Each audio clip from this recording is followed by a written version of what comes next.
And so let's talk about nutrition. It's such a big part of our life. Let's start with what has gone wrong with our food. Like what has changed about our food that it's almost like a surprise to us today that what we eat is affecting how we feel. Yeah, it's really multifactorial, but it's all happened in the last 50 or 60 years. You look at like obesity rates, heart attack rates, diabetes rates in the last 50 years, just exponentially increasing. And I think it's a few things that happened. One was there was a little bit of a panic back in the 50s that we weren't going to have enough food to feed everybody, right? So the government started putting into place subsidies and laws and bringing corporations together to start mass producing food. And that mass production of food led to over farming of soil, packaging foods to make them last longer. But then also, you have these packaged foods, they're not that inspiring. So how do you make them taste better? You make them hyper palatable.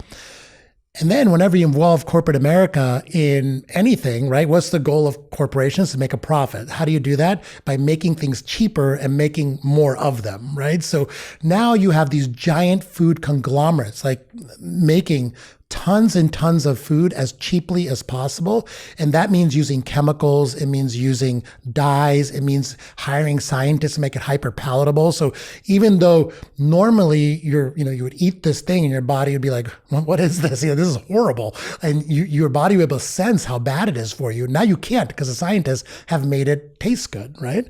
And so you have this massive kind of explosion of ultra processed food. An entire supermarket, you look at the square footage of a supermarket, only the outside of it is dedicated to fresh food. The entire middle is frozen, processed, boxed, canned food, right? And we have so much of it in our society right now that's really what's caused a lot of the problems. In addition to that, we have food coming from all over the world to us. So it's being shipped to us, it's being stored, it's being preserved, it's being grown in soil that's over farmed. And so we kind of come to this disaster point where most of the food that we see that is being supplied to our population has become full of toxins and basically not healthy for you. So really, we have to really, really look at and take a step back. How do we eat 50 years ago and how can we go back to that type of eating pattern?